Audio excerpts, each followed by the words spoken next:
Репортажата на Инфокомпас за потенцијално најголемиот пештерски систем во Македонија Пешна Крапа и за комплетната затрупаност на крапскиот понор со огромни количини на ѓубре беше иницијална каписла за спелеално-уркачкиот клуб од Скопје Врело Матка, а со поддршка на Спелеолошката федерација на Македонија да изврши чистење на овој дел од пештерата каде што понира Крапска река.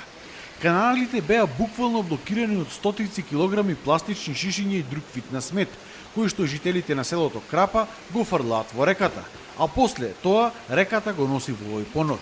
Ова е доказ за комплетната негрижа на човекот за животната средина, бидејќи освен нашата околина, започнавме да го загадуваме и подземниот свет.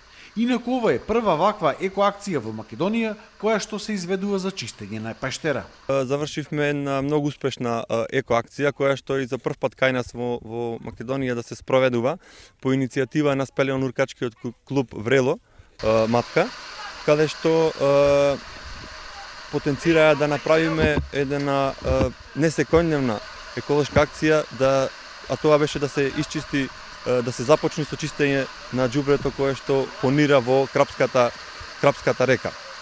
Поточно во пештерата понорот на Крапа 2. Успешно ја завршивме акцијата, се извадија голема количина на ѓубре, околу повеќе од 70-80 вреќи, и секако тука ќе продолжиме ние.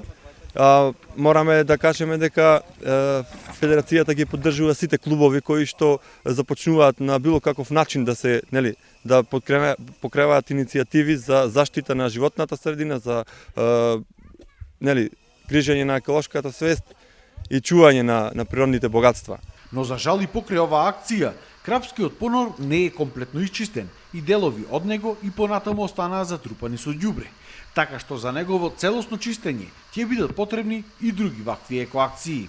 За жал остана уште некои канали кои што не се исчистени, но се надеваме дека ќе продолжиме повторно во уште поголем број и дека мораме да дадеме еден апел до сите сограѓани и жителите на околината на понорот на Крапа, бидејќи сето тоа ѓубре за жал е свесно внатре, фрлено.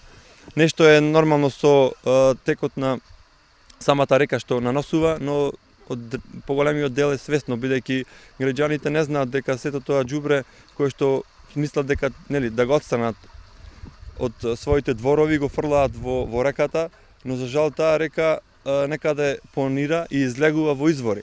И докажано е, како што направивме прилог за Крапската река и понорот на Крапа, дека таа вода излегува и дека одредени луѓе ја користат таа вода. Председателот на Спелеолошката федерација на Македонија Дарко Недановски истакна дека ваквите екоакции за чистење на нашите пештери ќе продолжат и во иднина, а исто така ќе се работело и на подигнување на свеста кај сите граѓани да не се загадува нашата животна средина.